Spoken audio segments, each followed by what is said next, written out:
하나님께서는 우리에게 이렇게 말씀하셔요. 너희가 감당치 못할 시험을 내가 너희에게 허락하지 아니하겠고, 또한 너희들이 시험을 당할 즈음에 내가 또한 피할 길을 너희에게 열어주어서 너희로 말미암아 능히 모든 것들을 다 감당할 수 있도록 만들어 주겠다.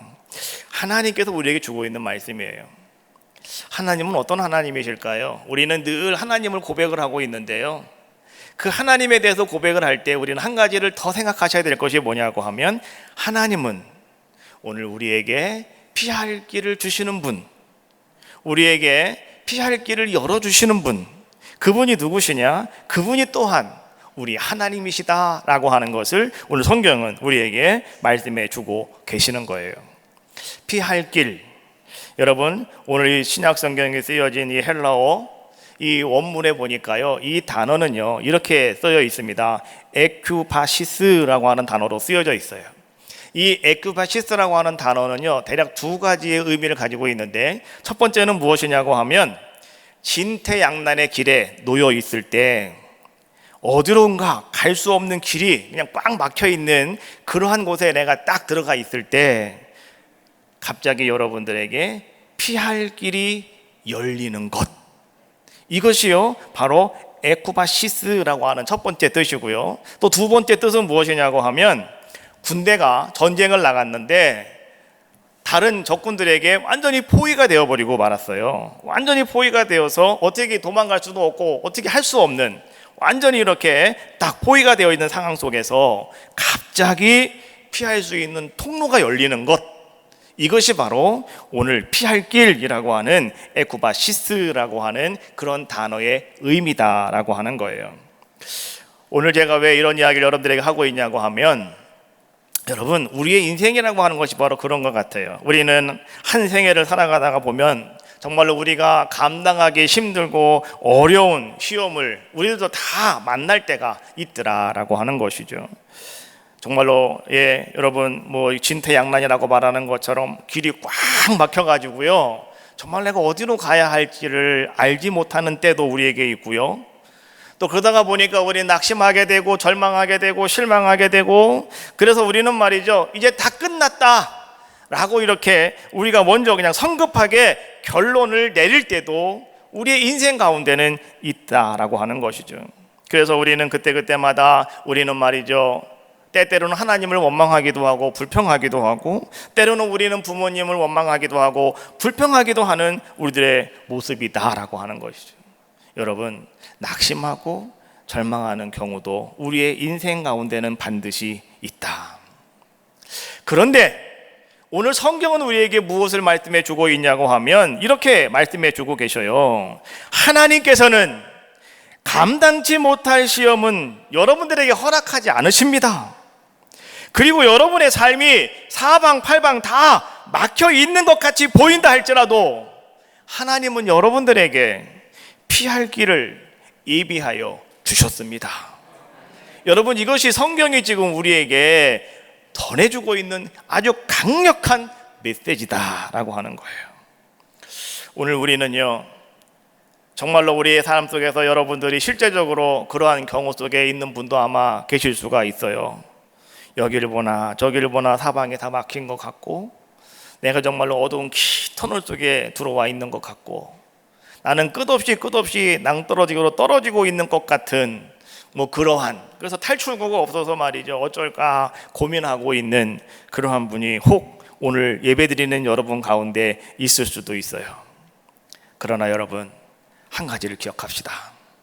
하나님은 나에게도 에쿠바시스, 피할 길을 주신다. 할렐루야. 자, 우리 복음송가가 하나 있어요. 사방이 가로막혀 절망하나요?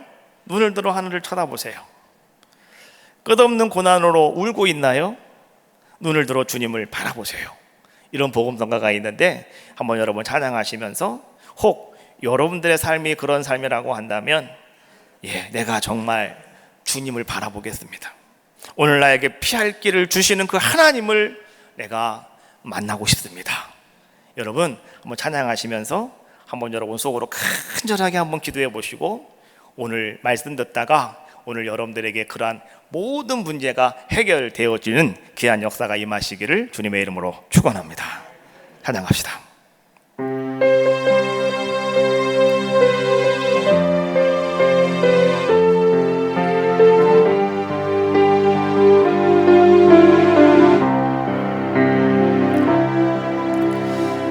사방이 가로막혀 절망하나요. 눈을 들어 주를 바라보세요. 당신을 사랑하는 하나님께서 해결해 주실 거예요. 지금 당신이 먼저 해야 할 일은 하나님이 하신 일을 인정하면서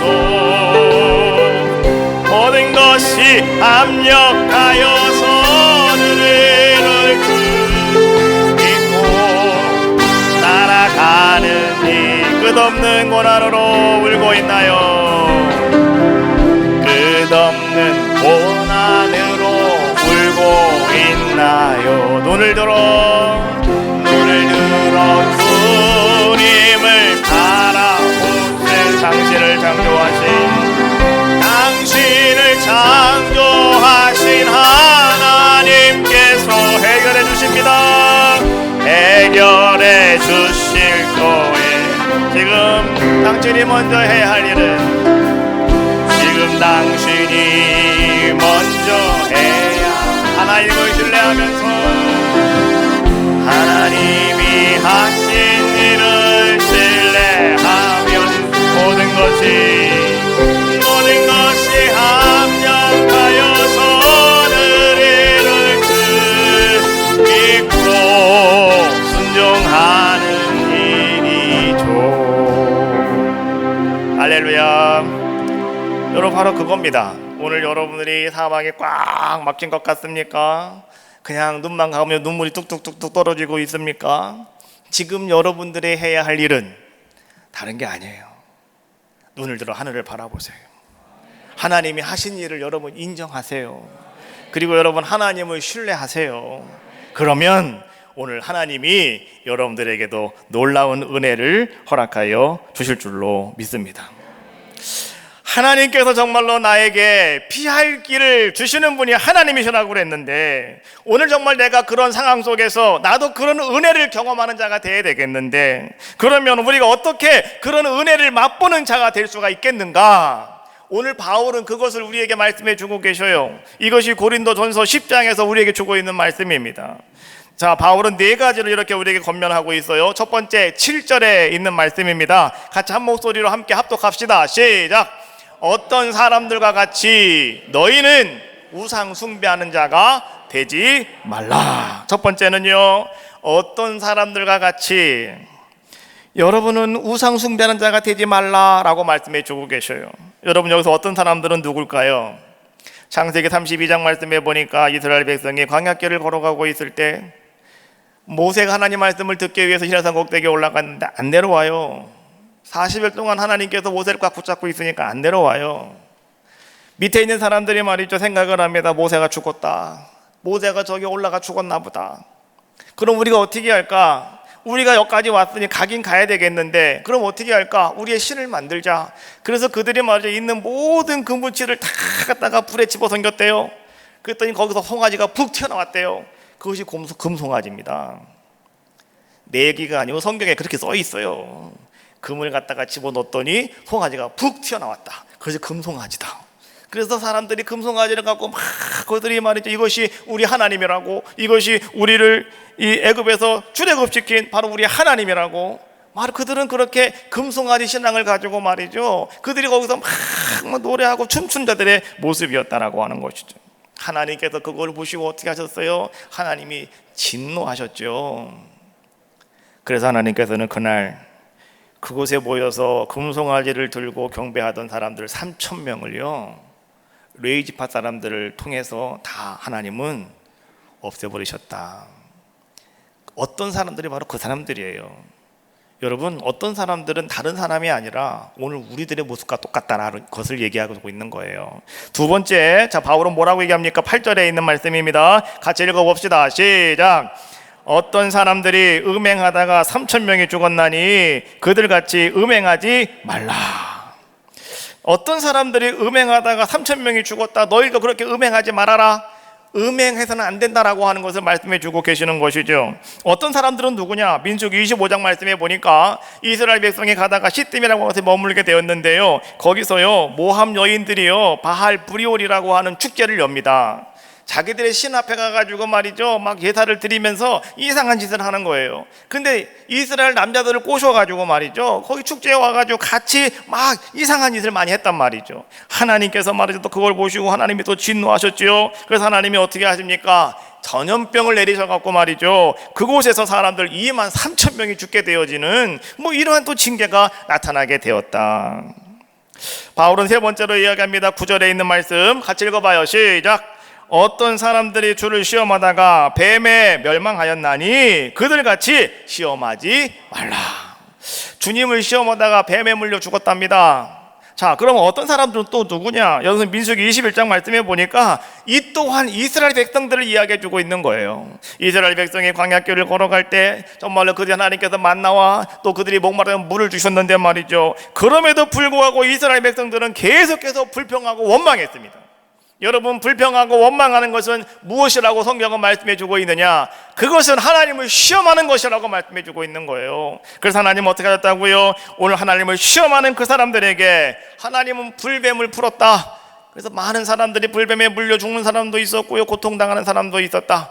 그때에 모세가 기도함으로 말미암아 놋뱀 만들어 달아놨더니 바라보는 사람은 낫지만은 안 보는 사람은 다 죽었다. 이것이요 민수기 21장에서 우리에게 주고 있는 말씀이죠. 여러분, 하나님을 시험하지 마십시오. 오늘날 여러분 주님을 시험하지 마셔라, 이런 얘기예요. 네 번째, 자 10절에 있는 말씀이죠. 같이 봅시다. 시작. 어떤 사람들이 원망하다가 멸망되었으니 그들같이 원망하지 말아라. 또 어떤 사람들이 나와요? 누굴까요? 또 이스라엘 백성들이에요. 이스라엘 백성들 하나님께 구원받은 사람들이고 하나님의 사람들을 자부하는 사람들이 이스라엘 백성들이잖아요.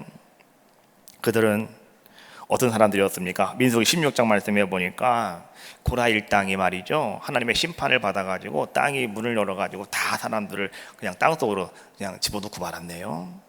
그랬더니 말이죠, 그거를 가지고 웬 사람들이 또 모여가지고 모세를 원망하고 아론을 원망하고 말이죠, 막 또 불평하고 원망합니다.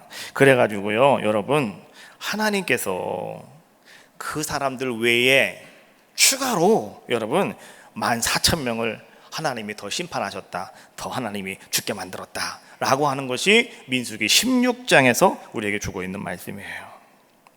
때때로 우리는 말이죠 여러분, 하지 말아야 될 일에 있어서 여러분들이 자꾸 원망함으로 말미암아서 오늘 우리들도 말이죠 이렇게 어려움을 당하고 또 하나님의 또 심판을 당할 때도 있더라.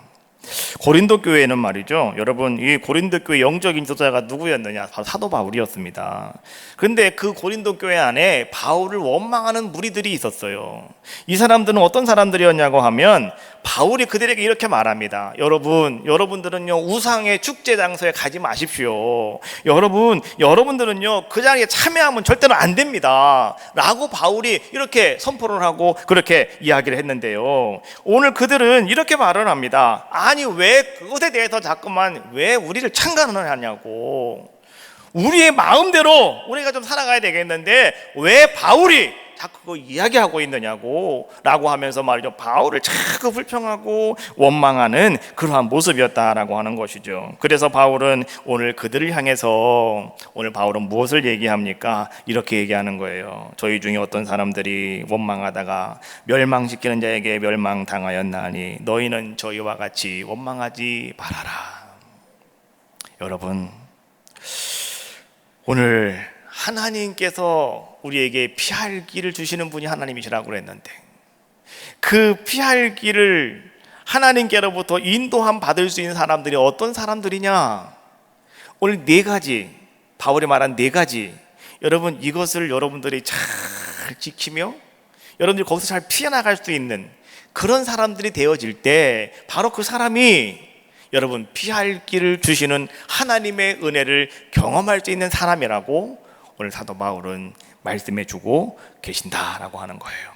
그래서 바울은 그렇게 말합니다. 여러분, 어떤 사람들, 그거 곧 자기들 조상들 아니겠습니까? 그 어떤 사람들이 행하였던 모든 것들은 바로 그것은요, 오늘 우리의 삶 속에, 우리의 믿음 생활 속에, 우리의 신앙 생활 속에 이거 다 본보기가 되는 겁니다 라고 이야기하고 있는 거예요. 그래서 11절에 그렇게 말씀해 주고 있죠. 그들에게 일어난 이런 일은 본보기가 되고 또한 말세를 만난 우리를 깨우치기 위하여 기록되었느니라.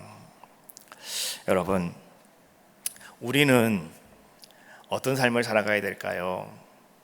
앞에서 그런 모습을 여러분 보았다고 한다면, 그래서 하나님께로부터 그렇게 큰 어려움을 당하고 심판당하고 또 사람들이 말이죠 죽임을 당하는 모습을 바라봤다고 한다면, 그럼 우리는 그러한 거 가감하게 다 버리셔야 돼요.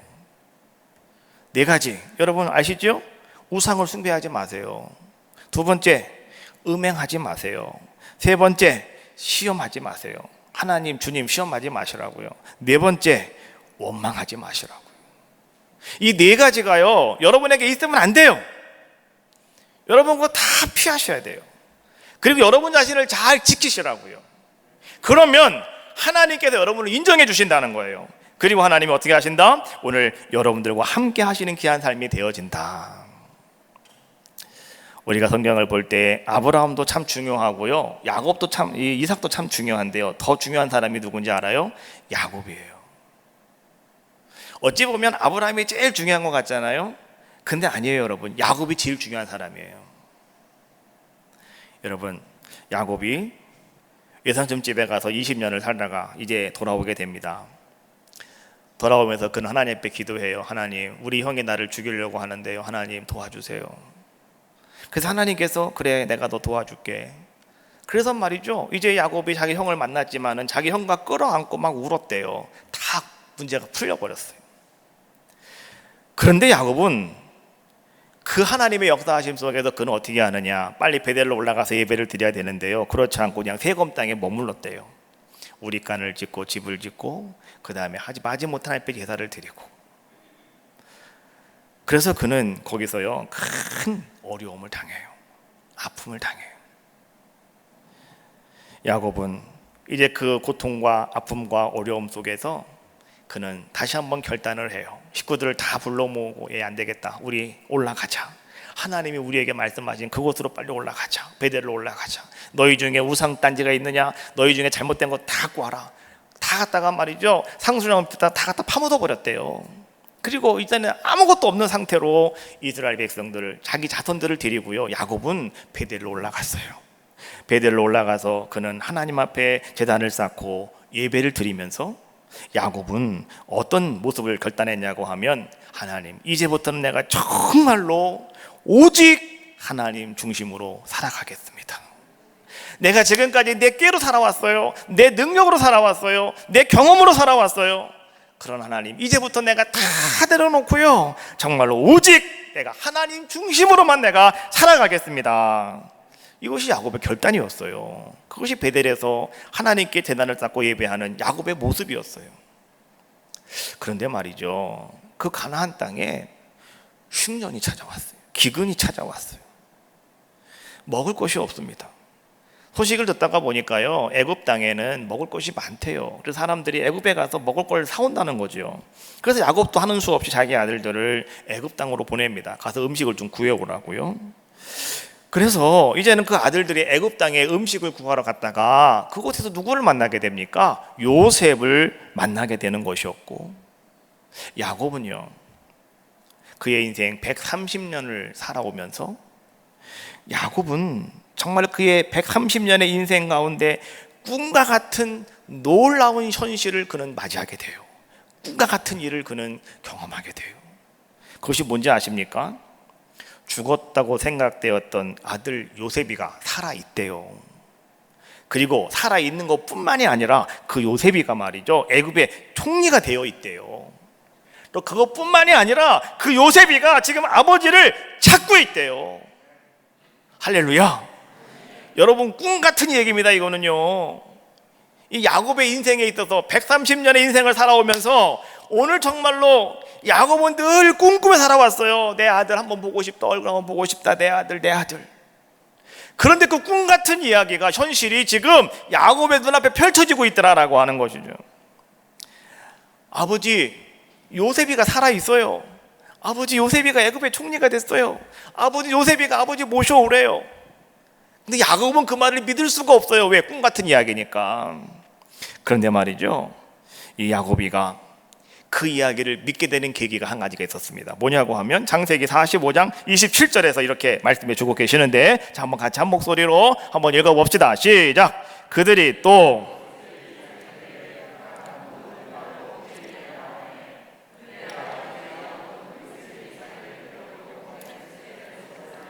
기운이 소생한지라. 할렐루야. 요셉이가 자기 아버지에게 말이죠, 아버지를 모셔오라고 아주 멋진 수레를 하나 만들어 가지고요, 자기 아버지 태워오라고 수레를 보내줬어요. 그 수레가 자기 집 앞에 마당에 딱 서 있는 것을 보고 나서 야곱은 믿었다는 거예요. 이 꿈 같은 것이 이게 꿈이 아니구나, 현실이구나 라고 하는 것을 야곱은 알게 되었고 믿게 되었다라고 하는 것이죠. 너무너무 좋잖아요. 꿈 같은 일이 일어나서 얼마나 여러분 행복하고 좋겠어요. 그런데 야곱에게는 한 가지 고민거리가 있었어요. 그것은 뭐냐고 하면, 내가 가나안을 떠나서 애굽으로 가는 것에 대한 고민이었어요. 지금 야곱이가 가나안을 떠나서 애굽으로 가는 게요, 그가 뭐 넉넉하고 풍성할 때 가는 게 아니라 기근이 들어서, 흉년이 들어서. 여러분 알고 계시죠? 아브라함, 야곱의 할아버지입니다. 아브라함도 하나님 말씀을 따라 가나안 땅에 들어왔다가 그 땅에 기근이 들어갔고 흉년이 들어갔고 먹을 것이 없어서 점점 남쪽으로 가다 보니까 애굽까지 갔답니다. 가서 자기 아내 빼앗기고, 그쵸? 하나님의 도우심으로 다시 돌아오긴 했지만, 그렇잖아요. 애굽으로 가지 말라고 하나님 말씀하고 계시잖아요. 그 아버지 이삭도 마찬가지였어요. 살고 있다 갑자기 흉년이 들었어요. 사람들이 다 애굽으로 이사 가요.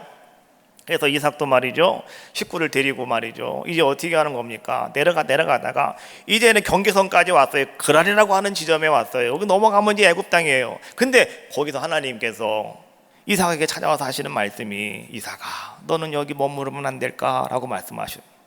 그때 이삭이 어떻게 했어요? 하나님, 제가 하나님 말씀에 순종할게요. 왜요? 이삭의 아이콘은 순종이거든요. 이삭은 하나님 말씀하시면 다 순종하는 것이 이삭이었잖아요.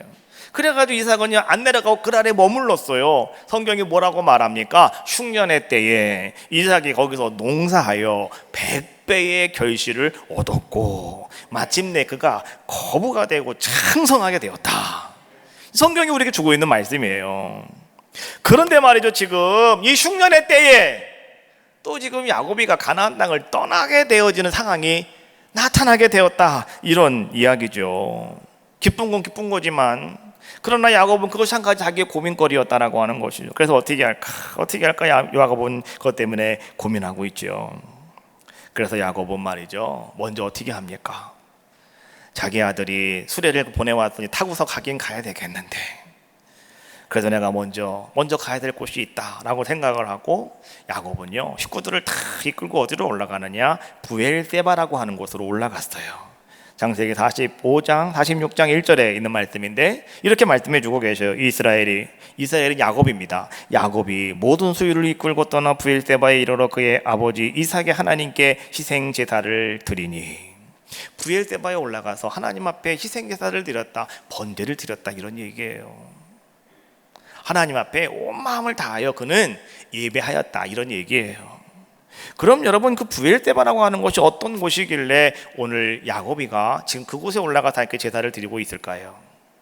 부엘세바라고 하는 것은 여러분, 창세기 21장 33절 말씀해 보니까 그의 할아버지 아브라함이 부엘세바에 에셀나무를 심고 거기서 영원하신 여호와의 이름을 불렀다라고 성경은 말씀해 주고 있고요. 그 다음에 창세기 26장 23절 말씀해 보니까 그의 아버지 이삭이 거기서부터 부엘세바까지 올라가더니 25절 말씀해 보니까 이삭이 거기서 제단을 쌓고 하나님 앞에 예배를 드렸다라고 말씀해 주고 계셔요. 다시 말하면 이 부엘세바라고 하는 것은 어떤 곳이었냐고 하면 그의 할아버지와 누굽니까? 아브라함과 그의 아버지 이삭이 상당 기간 동안 거기 머물면서 하나님 앞에 제단을 쌓고 예배드렸던 장소가 어디였느냐? 바로 거기가 브엘세바라고 하는 곳이었다. 그래서 오늘 야곱은 말이죠, 지금 한 자기의 고민거리를 가지고 내가 이거 어떻게 할까 고민하면서 그는 우리 할아버지가 예배하던 그 장소, 우리 아버지가 예배하던 그 장소에 올라가서 그는 하나님 앞에 허심탄회하게 정말로 온 마음을 다해서 하나님 앞에 그도 말이죠, 제단을 쌓고 그는 예배하였다, 이런 얘기예요. 무슨 마음으로 예배했을까요? 야곱은요, 이런 마음이었을 거예요. 하나님, 언약의 땅 가나안 땅을 떠나서 내가 지금 아들이 나를 오라고 하는 그 애굽 땅으로 내가 가야 되는 것, 이거 정말 하나님의 뜻입니까? 내가 가야 되는 겁니까? 하나님, 나는 그냥 여기서 죽었으면 좋겠는데요, 내가 갔다 또 언제 올지 모르는데요. 하나님, 나는 이 땅에 내 뼈가 붙여야 되는데 나 지금 가면 살아서는 못 들어올 것 같은데요. 하나님, 어떻게 하면 좋겠느냐고 오늘 이 야곱이가요, 하나님 앞에 그렇게 뭔가 확인하기 위해서, 물어보기 위해서 오늘 야곱은 브엘세바에 올라갔다, 이런 얘기예요. 그날 밤에 하나님은 야곱에게 찾아오셔서 말씀하셨죠. 창세기 46장 3절 말씀해 보니까 하나님이 이르시되 나는 하나님이다. 네 아버지 하나님이니 애굽으로 내려가기를 두려워하지 말아라. 내가 거기서 너로 큰 민족을 이루게 할 것이다. 4절 말씀해 보니까 내가 너와 함께 애굽으로 내려가겠고 반드시 너를 인도하여 다시 올릴 것이며 요셉이 그의 손으로 내 눈을 감길 것이다. 하나님은요, 야곱에게 지금 뭐라고 말씀해 주고 계시는 거예요? 가라고. 내가 준비한 거라고. 가서 너는 편안하게 살아라. 너 죽어서 여기 못 들어오면 어쩌나 걱정하지 마. 네 아들의 손에 너는 눈 감기게 될 것이야, 거기서. 그러나 너는 다시 이곳으로 올라오게 될 거야. 걱정하지 말아라. 하나님은 오늘 야곱에게요, 그렇게 말씀해 주고 계시더라라고 하는 거예요. 여러분, 오늘 성경이 오늘 말씀해 주고 우리에게 전해주고 있는 이 말씀은 과연 어떤 의미냐, 어떤 뜻이냐라고 하는 것을 우리는 분명히 아셔야 돼요.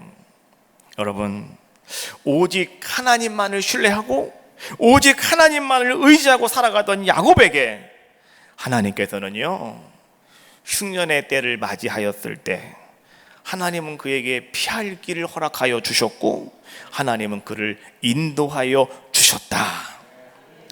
이것을 지금 성경은 우리에게 말씀해 주고 있는 거예요. 비록 이제는 애굽 땅에 들어가서 야곱이 큰 민족을 이루게 됐지만은, 그러나 하나님께서는 그것을 준비하고 계셨고 예비하고 계셨다. 언제요? 하나님만 신뢰하고 하나님만 의지하고 하나님, 내가 정말 하나님만을 따라다가겠습니다라고 고백하고 있는 야곱에게 하나님은 그런 놀라운 은혜를 베풀어 주셨다는 거예요. 그 야곱의 하나님은 오늘 여러분의 하나님이십니다. 하나님은 아브라함의 하나님, 이삭의 하나님, 야곱의 하나님, 그리고 나의 하나님, 이렇게 고백하잖아요. 오늘 그 하나님이 여러분들의 하나님이신 줄로 믿습니다. 열왕기하 4장 말씀해 보니까 수넴이라고 하는 마을에 한 귀한 여인이 있었습니다. 그래서 우리가 이 여인을 간단하게 그냥 수넴에 살고 있는 여인, 그래서 수넴 여인 이렇게 이야기합니다. 오늘 여인은요, 엘리사를 잘 섬기는 그러한 여인이었습니다. 오늘 성경이 이 여인을 어떻게 소개해주고 있는가? 여러분 한번 성경이 소개하는 걸 잘 들어보십시오. 열왕기하 4장 8절로 10절에 있는 말씀인데요, 한번 여러분들이 한번 같이 읽어봅시다. 시작. 하루는 엘리사가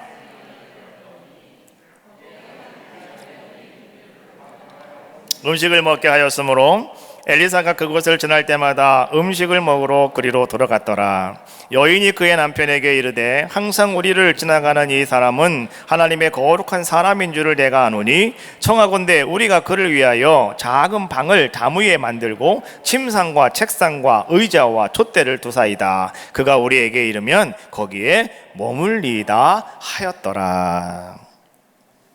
그 당시 하나님의 사람이었던 엘리사는 말이죠, 이 땅에 와서 하나님의 아름다운 사명을 잘 감당한 사람의 모습이었고요, 엘리야보다 갑절의 영역을 가지고 말이죠, 엘리야보다 2배 많은 아름다운 역사를 이룬 사람이 누구냐? 엘리사라고 하는 선지자였습니다. 그런데 그 엘리사가요, 이제는 그 수넴이라고 하는 동네를 지나갈 때마다 이 귀한 여인은 어떻게 했느냐, 쫓아가서 강권하여서 말이죠, 우리 집에 들어오시라고, 우리 집에 오셔서 음식 드시고 가시라고 말이죠, 강권하는 자의 모습이었다. 또한 자기 남편에게 뭐라고 얘기합니까? 부탁을 해가지고 말이죠, 엘리사의 방을 하나 만들어라. 그래가지고 그 방에다가 말이죠, 책상을 넣어주고, 그 다음에 의자를 넣어주고, 침대를 넣어주고, 촛대를 넣어줘가지고 말이죠, 언제든지 주무시고 책을 보면서 기도하실 수 있는 그런 공간을 만들어 주셨다. 그래서 엘리사가 언제든지 그곳에 와서 편안하게 쉬다가 가실 수 있도록, 엘리사를 그렇게 잘 섬기는 자의 모습이었다. 우리는요, 이 수넴 여인을 가만히 생각하다가 보면 한 사람이 생각나요. 누구냐? 아브라함이에요. 아브라함이 어느 날 오후에 태양빛이 있는 날 문 밖에 서 있는데 말이죠, 어떤 세 사람이 지나가다가 나무 밑에 있더라는 거예요. 그래서 막 뛰어나가가지고 그 사람들에게 어떻게 합니까? 저희 집에 오셔가지고 식사하고 가세요. 저희 집에 오셔서 좀 쉬다 가세요. 저희 집에 오셔가지고 좀 한숨 주무시고 가세요. 막 이러면서 말이죠, 그들을 자기 집으로 모셔와요. 안 온다는 걸 억지로 끌고 와요. 그리고 양을 잡고 소를 잡고 말이죠, 음식 꼭을 만들어가지고 아주 막 틀어놓고 말이죠, 그들을 드시라고 막 이렇게 얘기해요. 자기 부인에게 말이죠, 사라에게 빨리 가서 고기 만들어 음식 만들어 오라고 말이죠, 막 부탁을 해가지고, 그리고 났더니 그 천사들, 그 세 사람 중에 한 사람이 말이죠, 아브라함에게 그랬잖아요. 사라가 어디 있느냐고, 당신 아내 어디 있느냐고. 그랬더니 집에 있다고. 그랬더니 그때 아브라함에게 한 얘기가 뭐였어요? 내년 이맘때 당신 아내가 아이를 안고 있을 것이라고. 내년 이맘때 많이 들어보셨죠? 제가 지지난주 설교한 거잖아요. 내년 이맘때. 그렇지 않습니까? 오늘요, 이 수넴 여인도 비슷해요. 여러분, 이렇게 엘리사를 잘 섬기고 막 강가나에 끌어다가 밥을 드시라고 그러고 말이죠, 잘 섬기는 사람, 수넴 여인이었습니다. 그래서 말이죠, 이제는 엘리사는 맨날 보니까 너무너무 잘해요. 그래서 너무나 내가 무엇을 어떻게 해줄 수 있을까 고민하다가 그 수넴 여인에게 물었어요. 내가 당신을 위해서 무엇을 해주면 좋겠냐고. 13절에 그렇게 말씀해주고 있죠. 내가 너를 위하여 무엇을 하랴. 그랬더니 말이죠, 이 수넴 여인이 됐다고, 나는 아무것도 필요 없다고. 근데 바로 그때 옆에 있던 사람이 누구냐고 하면 이 엘리사의 사안이었던 게하시라고 하는 사람이었어요.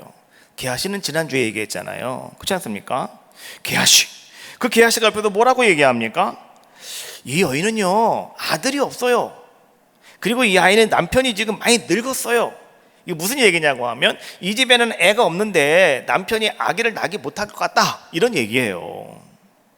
그때에 엘리사가 여인을 불러서 이렇게 얘기했잖아요. 열왕기하 4장 16절 말씀해 보니까 엘리사가 이르되 한 해가 지난 이때쯤에 네가 아들을 안으리라 하니 여인이 이르되 아니로소이다. 내 주 하나님의 사람이요 당신의 계집종을 속이지 마옵소서 하니라. 이게 무슨 얘기예요? 엘리사가 수넴 여인을 바라보고 그렇게 얘기했어요. 내년 이맘때 당신에게 아들이 있을 겁니다.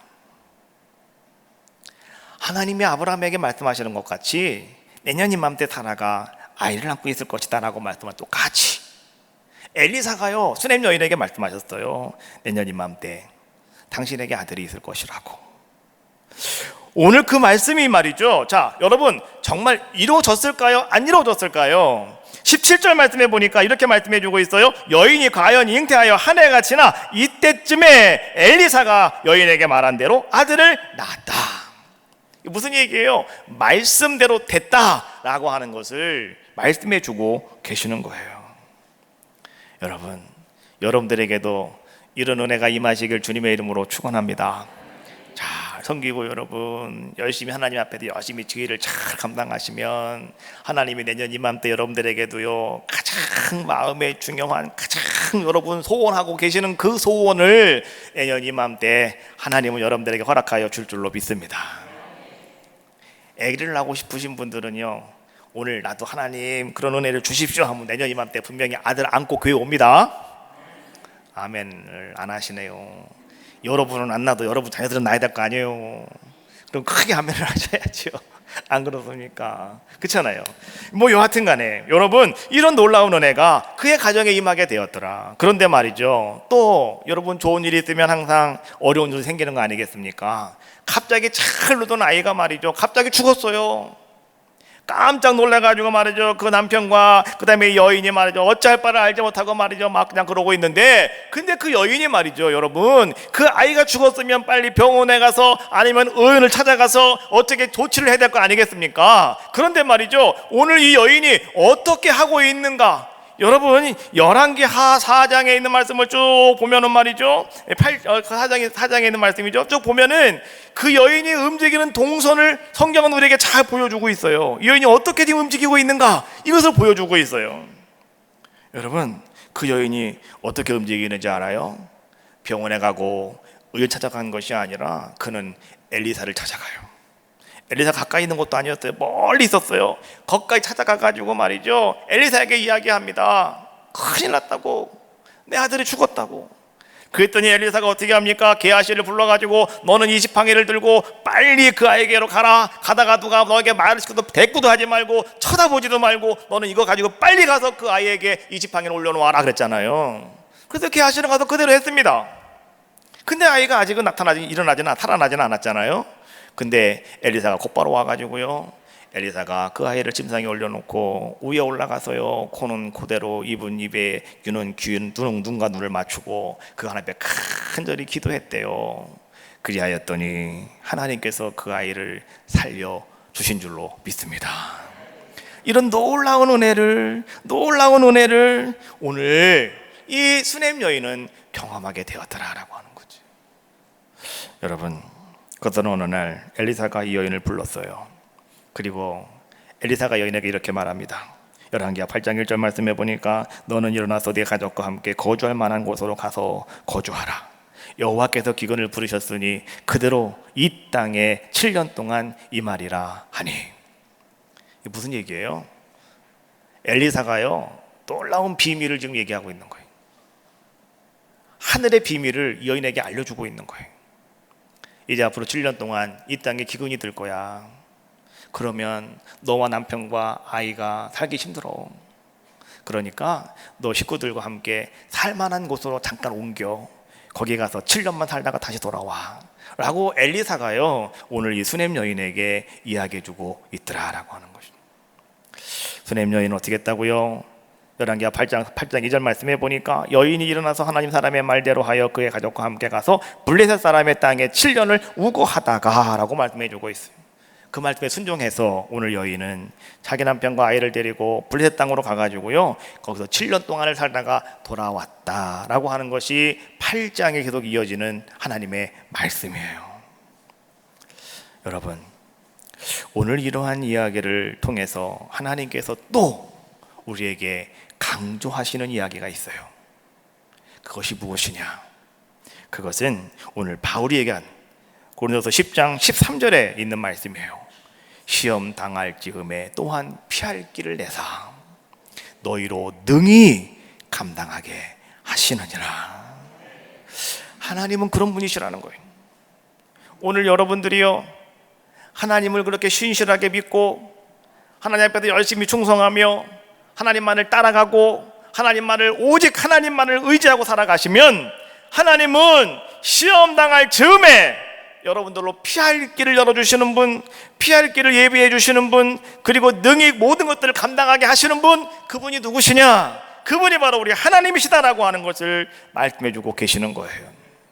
오늘 그럼 바울은요, 오늘 이렇게 피할 길을 우리에게 허락해 주시는 그 사람은 어떤 사람이냐? 이것을 우리에게 말씀해 주고 있는 것이죠. 아까 제가 얘기했잖아요. 첫 번째, 우상을 숭배하지 않는 사람. 두 번째, 음행하지 않는 사람. 세 번째, 주님과 하나님을 시험하지 않는 사람. 네 번째, 원망하지 않는 사람. 그러면 이 사람들이 어떤 사람입니까? 지금 바울이 말하고 있는 그 사람들이 곧 어떤 사람이라고 오늘 성경 우리에게 말씀해 주고 있는 것입니까?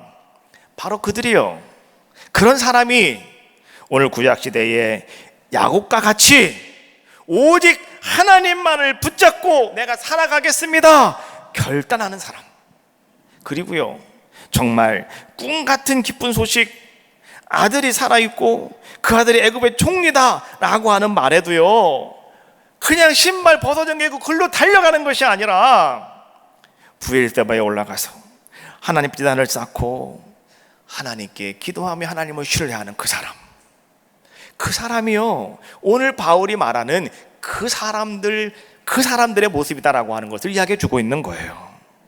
또 여러분, 오늘 우리가 두 번째로 얘기했던 수넴의 여인처럼 신실함으로, 온유함으로 정말 여러분들이 하나님을 섬기며 또 하나님의 일을 감당하는 사람들을 여러분들이 잘 섬기며 또 하나님의 일을 위해서 여러분들이 최선을 다하고 있는 그러한 사람들, 그리고 큰 은혜를 입은 후에 여러분, 큰 은혜를 입은 후에 여러분들이 이제부터는 내가 할 수 있어, 내가 이거 이룰 수 있어, 내가 해결할 수 있어 라고 하는 것이 아니라 큰 은혜를 입은 후에도요, 이 문제는 하나님께서 해결해 주실 것이라고 끝까지 하나님만을 찾아가는 사람, 하나님 앞에 나가서 간구하는 그 사람, 이런 사람들을 통해서 하나님께서는요, 이런 놀라운 아름다운 은혜의 삶을 허락하여 주신다는 거예요. 오늘 이 시대에 여러분들이 그러한 신실함으로, 그러한 정직함으로, 그러한 거룩함으로, 오늘 바울이 고린도서 10장 12절 말씀에 그렇게 말씀해 주고 있어요. 그런즉 선줄로 생각하는 자는 넘어질까 조심하라. 여러분 지금 섰다고 생각하시면 넘어질까 조심하시래요. 자기 자신을 잘 지켜라, 이런 뜻이에요. 여러분, 자기 자신을 잘 지킴으로 말미암아서 오직 하나님은 미쁘사 너희가 감당하지 못할 시험 당함을 허락하지 아니하시고 시험 당할 즈음에 또한 피할 길을 내사 너희로 능히 감당하게 하시느니라 주시는 말씀으로 2020년 여러분, 우리는 상반기를 끝내고요, 이제 하반기를 시작합니다. 2020년은 말이죠, 뭔가 좀 잘 될 것 같은 마음이 있었는데, 그렇잖아요? 그래서 2020 아니에요, 2020. 그래서 뭔가 딱 떨어지는 거잖아요. 그래서 야, 올해는 정말 뭔가 되겠다, 이런 마음을 가지고 우리가 시작을 했는데, 근데 1월부터 시작되어진 이 코로나로 말미암아서요, 그냥 6개월이 그냥 정신없이 어떻게 되는지도 모르게 지나갔어요.